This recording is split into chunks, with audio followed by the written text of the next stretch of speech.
Um, let's go ahead and get started.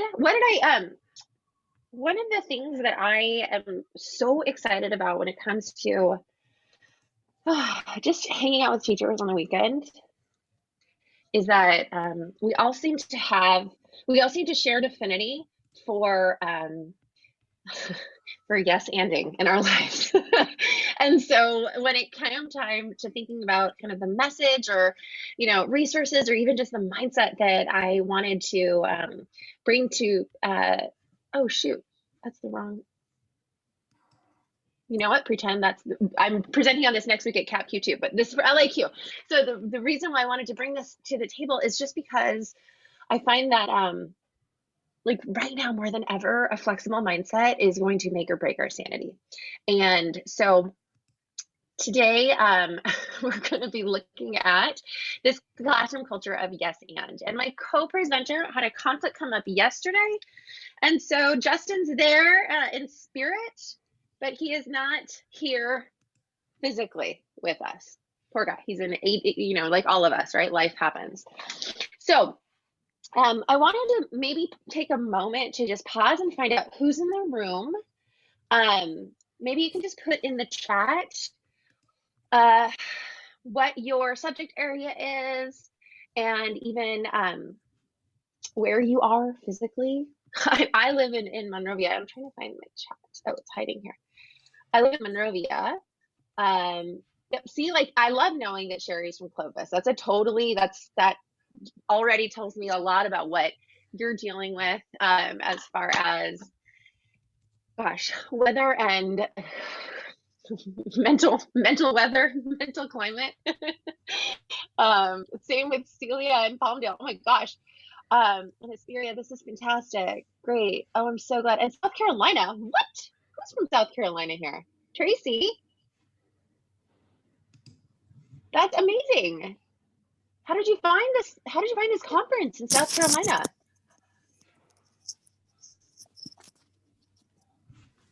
I was in the wrong place. I typed in the wrong.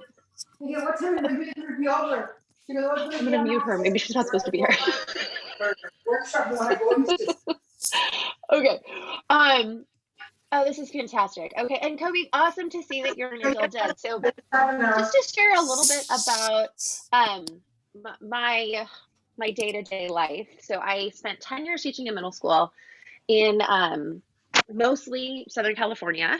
My first year I was teaching in New York City at like a continuation high school. So that happened, right? And that shaped me from the very onset of my career. And then I came here and started working in Mid-City, LA at a charter school. And so if anybody is at a charter school or knows people that works at a charter school, you probably understand like how many hats we wear, how many different experiences and expertise that we need to have as a charter school teacher, especially one that was just starting. So I was part of their founding team in the second year that they opened. And so I learned early on that to not have a flexible mindset is just really working against you when our whole world is shifting at this exponential rate. And of course, now here we are in the middle of a pandemic, not even sure from day to day or week to week what exactly to expect. But I do believe that having a mindset around a flexible mindset and modeling that for our students is one of the biggest gifts we can give them right now and give their caregivers. So we're going to be looking at this question: how can you build a culture of yes and for you and your learners? And this actually comes, the yes and mindset, it comes straight out of improv. So I love Saturday Night Live. I read Bossy Pants, Tina Fey's Bossy Pants, and just started to fall in love with the methodology of improv, that it all seems to be very off the cuff, but there is a framework behind it that is this yes and framework. And I just found so many crossovers between being on stage with a bunch of strangers and having to like put on a performance to being in the classroom. So I'm gonna let Tina Fey kind of start us out, and then we'll go from there. It has a lot of lessons in it. So for example, stop. I've got a gun. The gun I gave you for our wedding anniversary, Eric, how could you? We're not married. Aha, we're not married is a denial. We've learned our first improv lesson. Very hard, it takes a long time to learn. This is the problem with an engineer trying to learn improv. It takes a long time to learn those basic rules of improv. So why don't you take us through them, and they're in the book. Sure, they're in the book, because I was an improviser at Second City and at a place called the Improv Olympic in Chicago, and I talk in the book about improv having really kind of changed my professional life and even sort of my worldview a little bit. There are some basic rules of improvisation. When you're creating something out of nothing, the first rule is to agree, which is to say yes, which we did do that successfully. You said, freeze, I have a gun, and I didn't say, that's not a gun, that's your finger. I said, which is what a Google person would say. yeah, well, no, I don't know. Okay. So we agreed, and the next rule is yes and, which is to add on to what you've already agreed upon. So the gun I gave you for our wedding anniversary, how could you? And then we hit a brick wall. But it's a very, it's funny because it's some very famous comedians there's an old story about Joan Rivers was at the Second City briefly in 1959, 1960, and they use this in class at Second City all the time, that there was someone came in, said, I want a divorce, was the beginning of the scene. She said, I want a divorce, and whoever was with her on stage said, but what about the children? And she said, we don't have any children, which in the moment got a big laugh. But killed the scene. So that's, it's a very... So my response would be... human instinct. Yes, we have children, I just didn't tell you, that's why we're getting divorced. Yes, I have some other children. Yes. This is exactly why, yeah. Okay, so pause for a second, let's see. It has a lot of lessons in it. So for example... Okay. So I'm gonna pause because she said something that really resonated with me, but I want to see, did unmute or throw in the chat, was there anything that came out of that resonated to as far as like connecting improv to classroom teaching or even teacher leadership or administration, for crying out loud?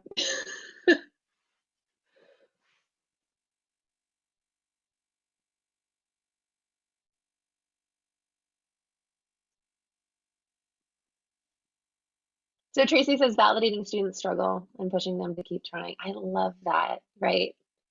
Right, especially right now, because there's so many barriers that they're experiencing.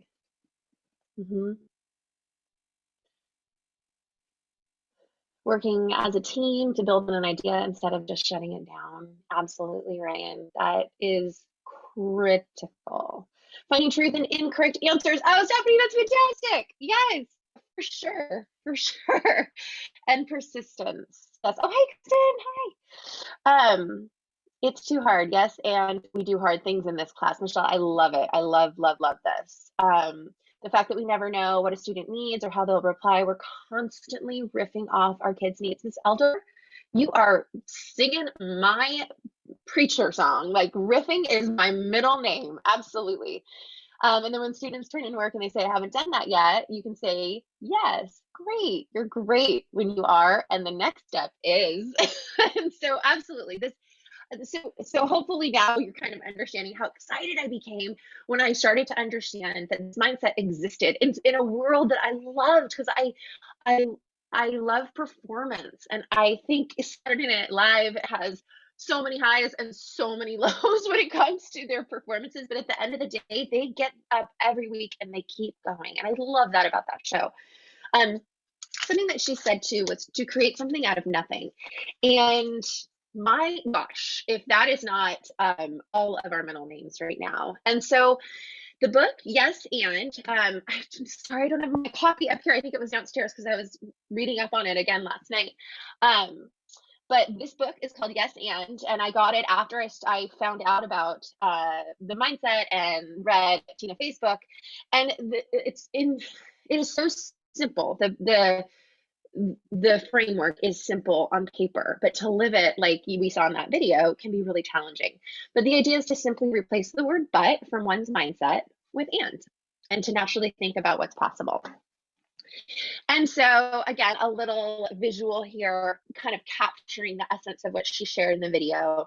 that when you go into a scene with people on stage or even in the classroom, that there is a mutual agreement that we will say yes, that that is a norm, right? And when I was in the class, so I started telling you a little bit about my career. So I taught for 10 years. In the last 8 years, I've been supporting educators as a teacher leader and as an administrator. And now I am continuing to kind of amplify that I run my own business where I'm kind of a free agent consultant where I get to go into spaces and help people integrate ed tech. And it's incredibly exciting and such an honor to come into these spaces. But I'm constantly walking into situations that I don't know really what's going on, right?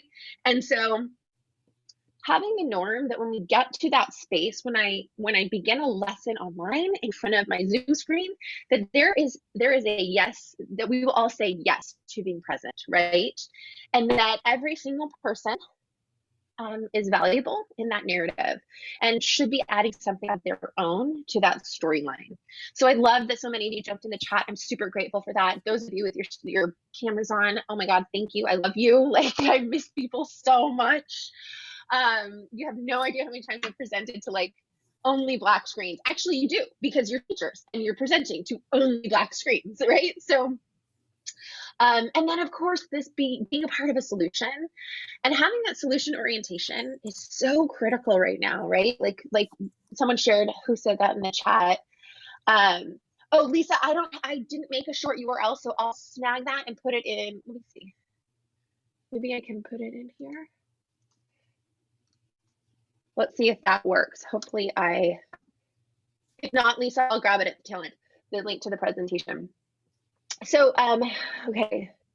Oh, the whole like, yes, and we do hard things. I say that all the time to my son. He's 8. I'm working with him every day on his homeschool stuff.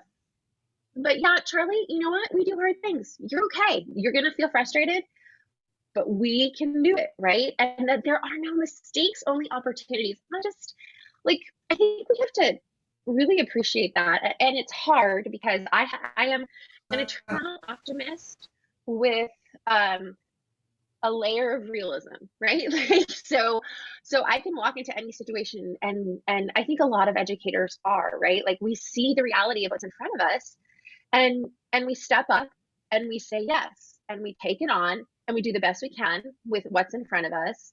And we understand that even if there is a mistake, it's an opportunity to make something, to create something out of nothing. Okay, so why the yes and why the and? So the yes attitude, or staying positive, right, is really communicating the appreciation and acknowledging the power of positivity in your learning space, right? And so it's validating, you're encouraging, you're accepting people. And I look at all those words and I go, there is absolutely not one of those words that I do not value as a core principle in my learning environment.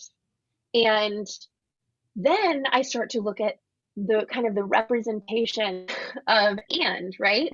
And how that just by throwing the word and in there, we are acknowledging that together we will build, we will add, we will collaborate and connect and create, right? And Michelle, we started by you showing us some of your student creations, and I just have to say, like, that is exactly what, you know, is I think students are missing that, and we're missing that, and that authentic and in our life.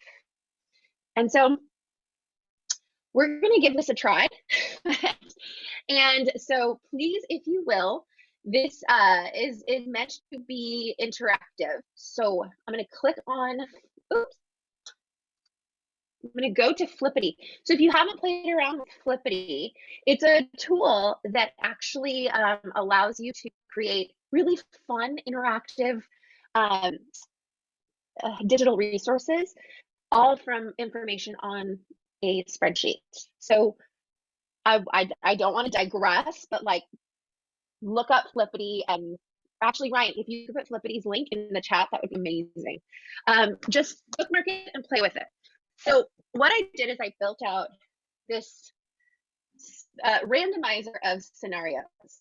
And so please, if you will, you are invited to unmute, and I'm going to spin, and we have a who, we have an activity, and we have a challenge. And we built this fully knowing what learning looks like right now, because of all the teachers we have the opportunity to work with, and also because I have the advantage of being a parent, a caregiver to my son who's going through this. But this is not a finite list of all our challenges. Okay, so I'm going to spin this, and then I'm going to roll call somebody. So a high school student is giving a class presentation, and the teacher can't monitor the breakout room in which that's happening. So the high school students are presenting in breakout rooms, and the teacher can't monitor what's going on. So who wants to yes and this? What is the solution? What's a yes and to what's going on here?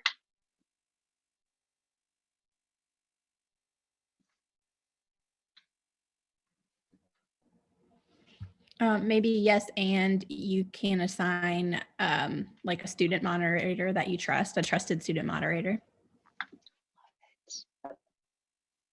Anybody want to yes on that? Yes, and we've done so much modeling and done it so much in our day-to-day work that the kids are just used to it and it's not a problem.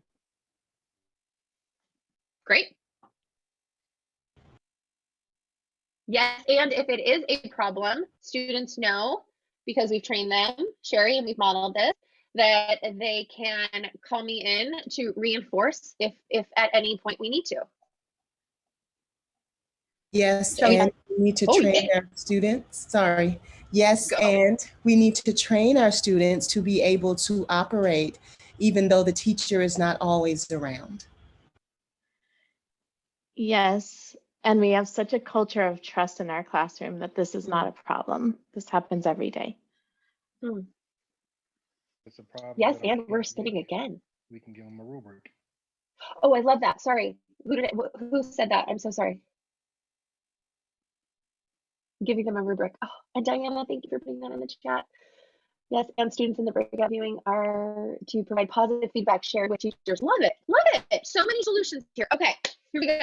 First or second graders are watching a video and students are chatting when they're not supposed to. Anybody want to answer on this?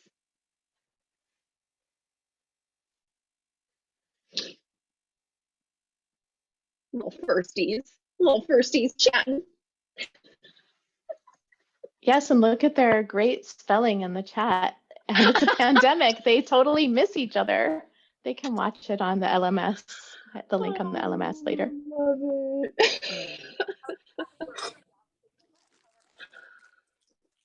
Yes, and you can put them into the breakout room. Those students, you can talk to them individually if that was appropriate. Love it. Smarter than we think. Students are often. Yes, they're being chatty, and we can give them a chance to share and continue by refocusing them. Yes, Mac, absolutely.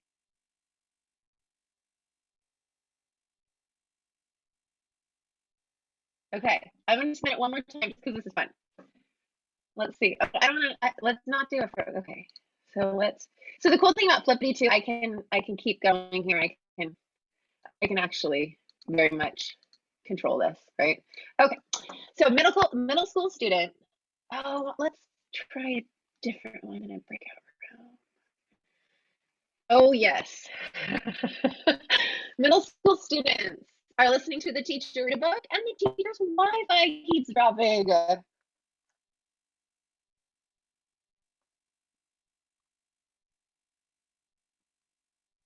This never happens.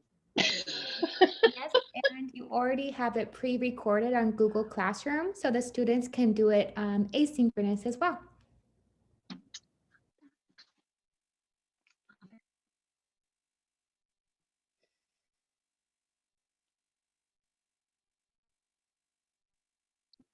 Yes, and this is a teachable moment that we won't avoid talking about because teachers are dealing with Wi-Fi issues just like students are dealing with Wi-Fi issues, and nobody's perfect. And so we redirect and we persevere, right? This is an opportunity for some life lessons. Okay. Ask students to predict what might happen next based on prior knowledge. That's so good, Diana. I love this.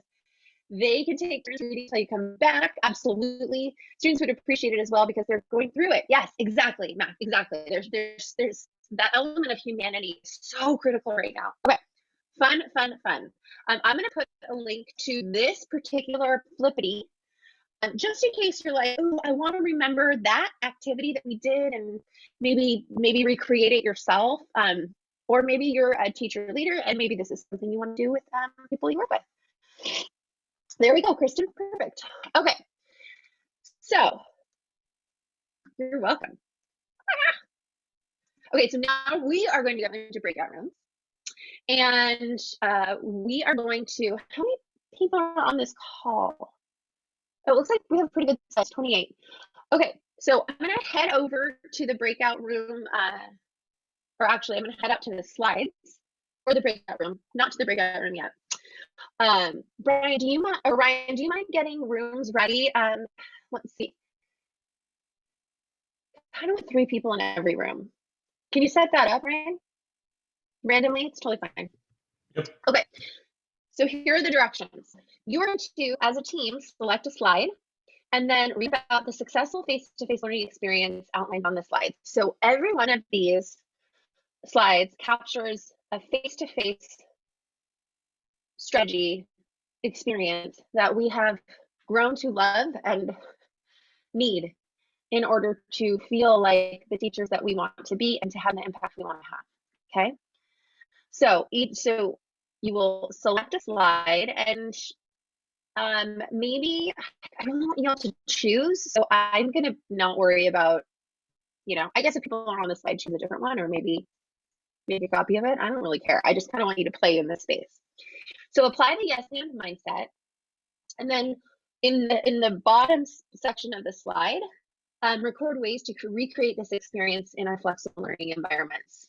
So you might find some pictures, you might just put some words on there, whatever will capture your yes and. And when I say flexible learning environments, I mean it, right? Some of us are in remote learning, some of us are distance learning, some of us are hybrid, some of us concurrent, some of us are all online still, right? So acknowledge the fact, really honor the space that you're in. And then if y'all finish, I'll ping you and I'll be like, okay, now go check out other people's slides and feel free to add comments. So I'm gonna pause here, make sure I'm answering any questions you may have. Okay, and we're out at 11:30, so I'm gonna give us 15 minutes in here. So my guess is it'll take, I'm gonna put a link to the deck right now in here. That's the yes and practice space. And Ryan, are the breakouts ready? Yep, already. Okay, so 15 minutes, I'll give you a warning at about a minute. If you want me to come in, just ping me. I will probably be dropping in, that bizarre teacher drop into breakout room thing that we all do. And let me know if y'all have any questions. And okay, let's do it. Let's open them up, Brian. We'll see you in 15 minutes.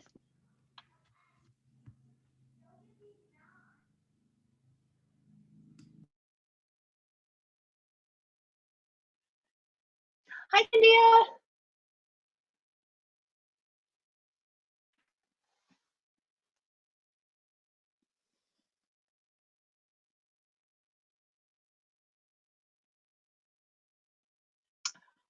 Okay, if you're still in here, let's just make sure nobody's alone in their rooms. Because that's the only bummer. Okay, so Kobe's alone. 4, Let's move Kobe to room 5. Okay. Okay, yeah, got that. And then Mac is alone, so I want to move him. Oh gosh, or her. I'm so sorry. I should have asked. I need to see the person. Okay, let's move that person to room 6. Okay, good. So we have 3 or 4 people in every room. Perfect. Cool.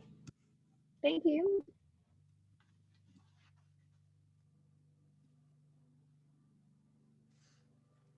That book is a good one. I remember reading it a few years ago. Oh my gosh. Yeah, yes, It's and one. like, uh-huh.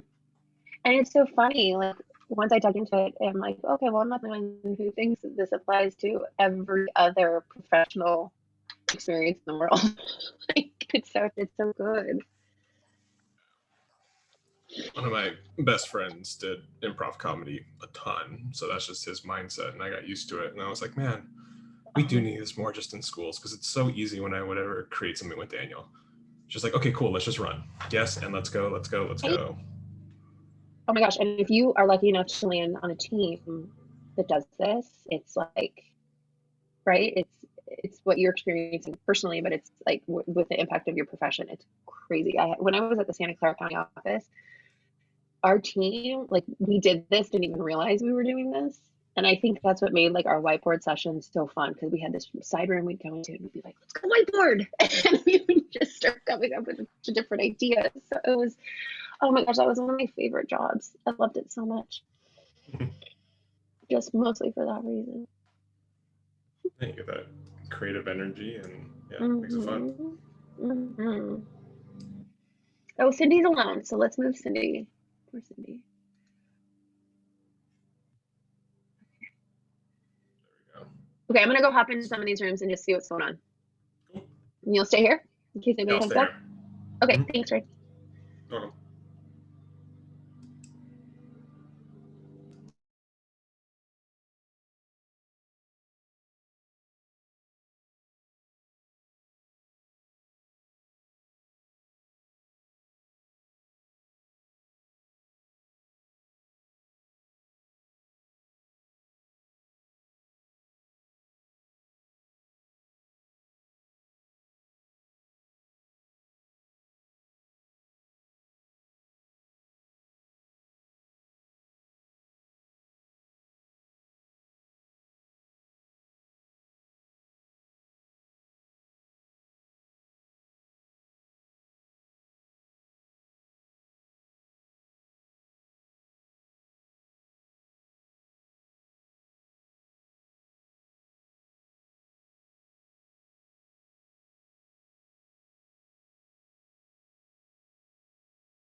Sorry, I had to run off for a second.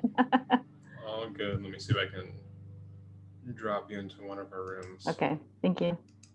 You're welcome. All right. Should be sent to a room.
Hey, Susan. So they're in breakout rooms, so I'm going to go ahead and send you to one, all right? Thank you. You're welcome.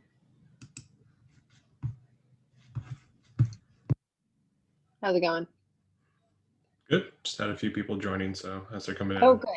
Okay, perfect. Thank you. just send them to the rooms. Thank you. Okay, I'm gonna keep jumping. Of course.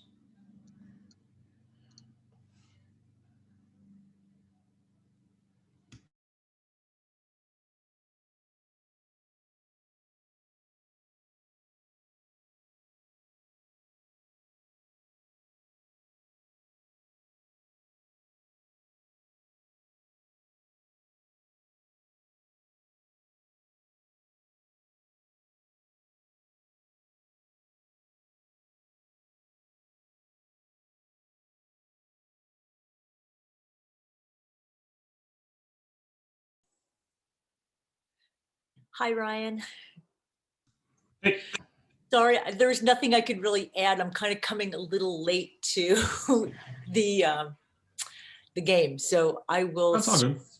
I will circle around. I look forward to hearing your presentation. Oh yeah, it's actually Cate is presenting, but she's jumping in between the rooms. She'll be back in a little bit. Got it. Okay, I'll come back in a couple minutes. Cool. Thank you.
Hello. So everyone's in a breakout room right now, so I'm going to go ahead and send you to one.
Hey, Michelle. Did we need to put you in a breakout room? Or if they're coming back, I was just popping in from another session. So Okay. either way. Yeah, they'll be back in about a minute. How are you? Yeah, no worries. Good, good, good. Thank you. You're welcome.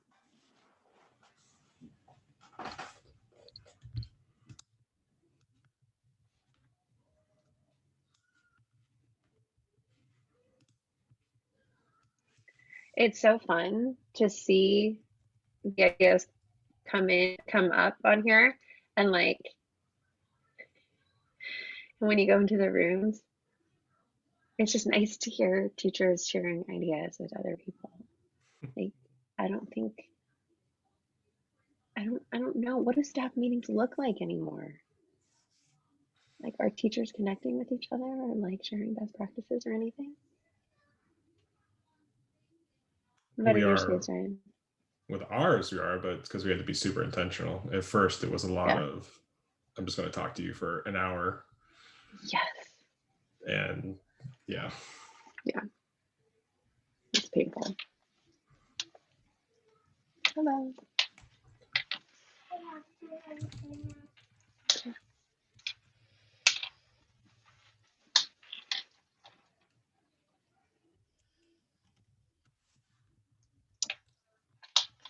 All right, let's close them up. Oh, you did it.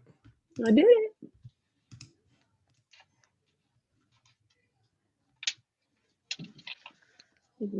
I'm afraid my AirPods are going to die, so I should switch out my.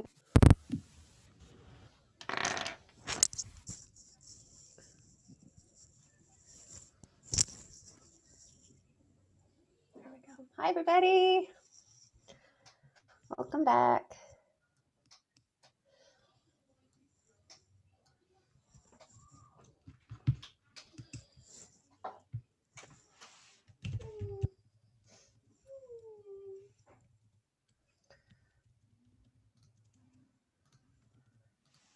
All right. I think we're about there. Oh, 10 seconds.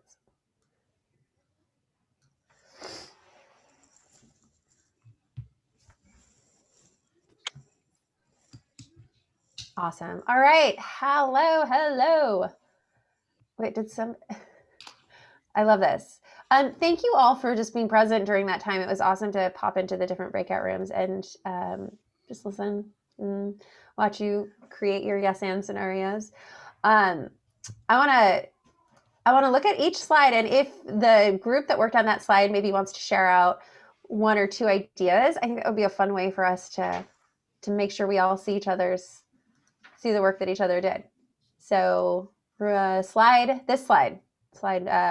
we were face to face, students were excited and interested in participating in class discussions.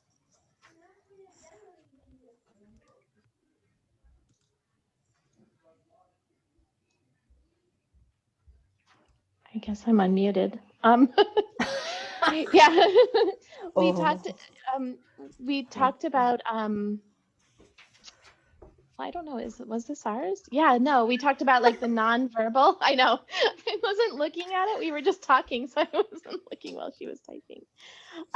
But we talked about all the different ways that we can try to keep them engaged and cameras on or off. Like how can we make it flow and feel like we're really continuing conversation and creating lots and lots of space for participation. And I love that virtual discussion norms. That's so great. One of the things that I always do, and it didn't really work into this presentation, but will do next time, is to set up each group in their breakout room to choose a role, right? So you would have somebody be the scribe, you would have somebody knowing right ahead that they're going to be the speaker, or they're going to be the facilitator in the room, or I have a little visual that I share. But that is helpful, right? Because then everybody kind of understands a certain constraint or an expectation. You all did really, really well, but thank you. All right. When we were face-to-face, we differentiated instruction with small groups of students.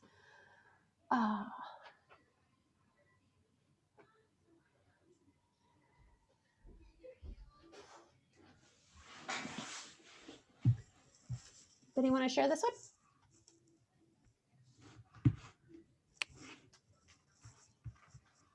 Well, I would say it was almost like we came to that, the ultimate end of what we typed. It was like a yes, and it's even better because of the fact that we have like even greater, like the students have less awareness of like who's in what group maybe, or you know, who's getting what information, because we can send out the links just to that group or invite them just specific Zoom times, you know, or office hours set aside for different groups, all of those things. It's almost like a yes, and it's even better.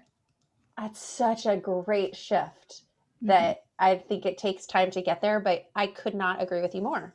And especially watching my son with his differentiated groups. And you're right, there is not that wonder of like, you know, there's just a little bit more, I don't want to say privacy, but just a little bit more, you said it, anonymity, greater anonymity. Yeah. Which just allows you to allows the kids to kind of figure out their footing. Thank you so much. When we were face-to-face, students enjoyed free playtime without constant supervision. This I want to hear. What do you got?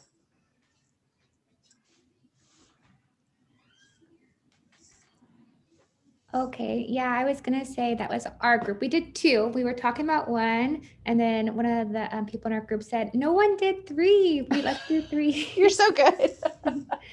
So, and like as an art teacher, especially right now, artists play. Like they need that time to just play with the materials before they can do it. If you don't do that, the kids are gonna do it anyway. Yeah. You know, and some of the materials that we play with is we have like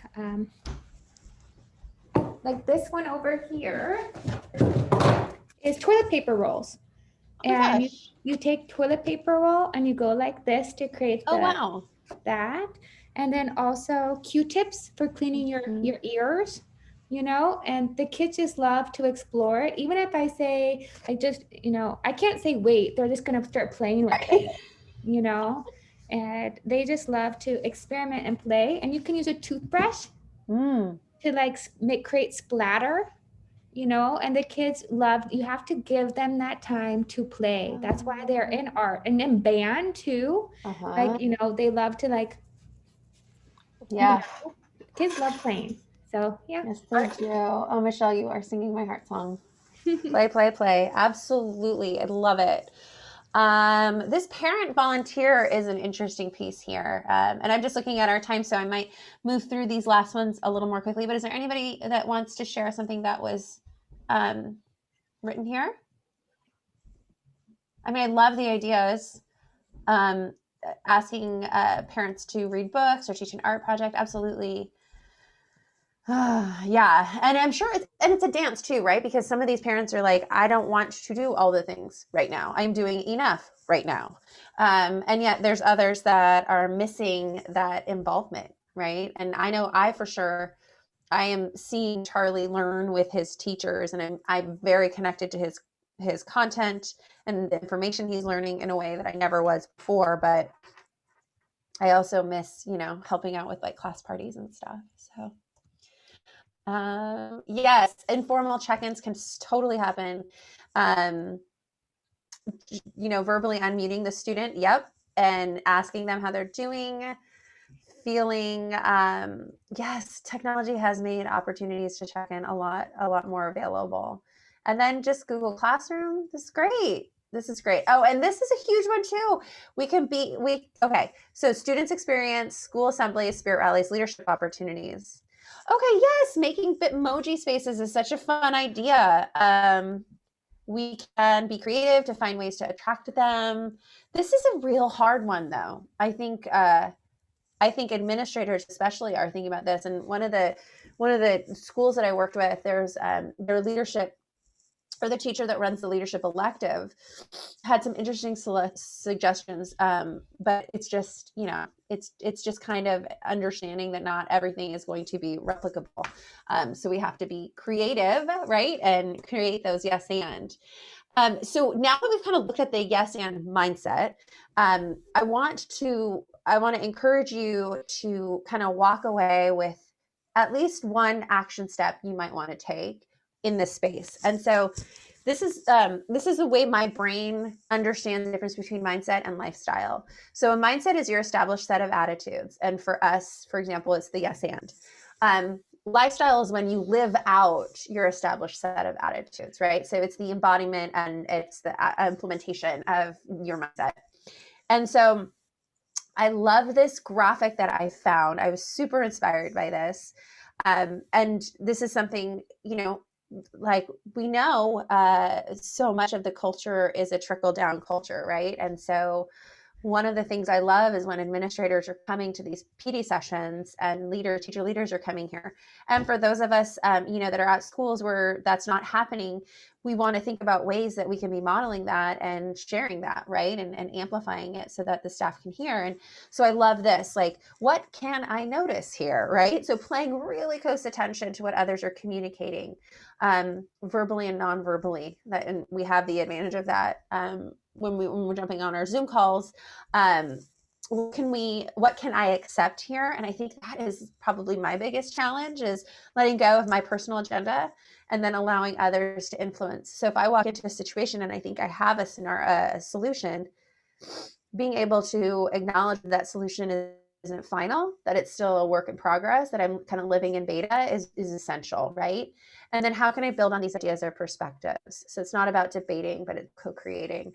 When you all were in your breakout room, Ryan and I were chatting just about the magic of collaborating with somebody that embraces the yes and attitude. And when you work on a team, or you have the ability to, you know, create with somebody with this shared mindset, it is so exciting to kind of like throw a whiteboard in there, grab an idea and just start boom, boom, yes, and yes, and yes, and yes, and what comes out of it is just like nothing else. And so that's even one of those things that I think, I mean, everybody is saying, you know, we got to take care of our social emotional health and all of this. That to me is a way that I take care of my social emotional health. So I encourage you to think through that. And then this is something that I think is important for us to acknowledge too, right? So here we are. You are Saturday teachers. You're a different breed, right? And I acknowledge that. But one of the issues that I am grappling with personally and professionally is the equity gap that's occurring in classrooms between students that are in a room where a teacher's learning and other students that are in a different room where a teacher isn't able to commit to that level of growth. And so I have been, I've been working with the Cross Center for Innovation to really consider, you know, how we can offer opportunities that are job embedded, that are really acknowledging the skills that are coming out, and that we're helping those of us that are Saturday teachers that have these skill sets, that you have a forum to share. And I empathize with that, because I was the only history teacher and I was learning all these things and I had nobody to share it with because my peers weren't ready. So I wanted to just acknowledge that, you know, and to let you know I see you, and to also invite you to engage with, if Justin was here, with me and Justin, but with the Krause Center, because what we're doing is we're offering a lot of grant-based programs, but we're also looking for educators to be influencers and instructors in the space, and especially around hybrid learning. So if you are somebody who is figuring that space out, concurrent learning, hybrid learning, there's such a need for that throughout the state, and the KCI is positioned to help amplify best practices. So if any of you have skills in that area and would be interested in sharing those with others, and just kind of committing to the community of KCI, please, please, please reach out to me, because we are really, really looking for those right now. And of course, I am going to give somebody a Yes and book, a copy of the book. So if you would like a copy of the book or want to potentially win a copy of the book, just a little form is right there. This book has totally changed the way that I interact with my peers and the way that I live out the positivity that I feel anyways. And I'm so grateful you chose to be here. And I hope that this is a a shiny moment in your day of happiness and positivity and true optimism. So that's it. I would love to just stop here, let you take a screenshot of this if you don't have time to do it right now. We'll do the drawing. I'll do it later. I'll make a little video and I'll email everybody. But we just thought it'd be a fun way to kind of wrap up and say thank you for being with us and keep on yes anding. Grateful for all of you.